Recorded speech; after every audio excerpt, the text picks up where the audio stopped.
Bismillahirrahmanirrahim. Qorxu, yersiz utancaqlıq. Yersiz utancaqlıq deyəndə nəzərdə tutulur, yəni vacib olan bir şeyi öyrənməkdən ötürü. Məsələn, şəri məsələlər barəsində, elmi şeylər arasında, həyati vacib məsələlər haqqında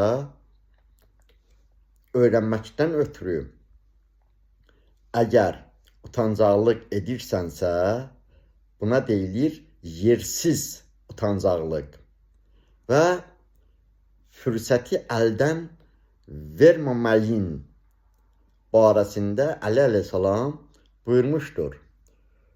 Qorxu ziyanla yoldaşdır və utancaqlıq ümidsizliyə birləşikdir. Fürsət, yəni münasibət vaxtı, ötəri bulud kimi keçir.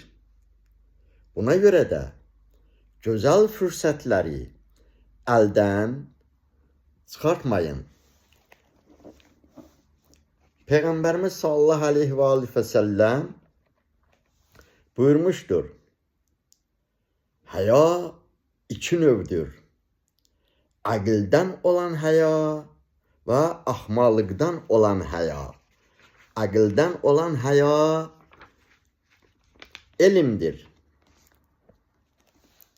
Axmaqlıqdan olan həya isə nadanlıqdır. Peyğəmbərimizin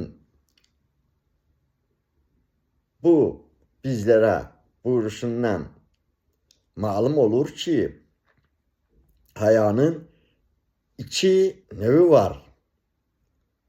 Həya iki növdür. Onlardan biri bəyənilən həyadır, yəni aql və ağıldan yaranır. İkincisi isə bəyənilməyən, xoşa gəlməz həyadır. Bu da nadanlıqdan, bisavadlıqdan, elmsizlikdən olan həya. Allah hər birimizə özü kömək olsun. Allah hər birimizə yar və yardımcı olsun. İnşallah.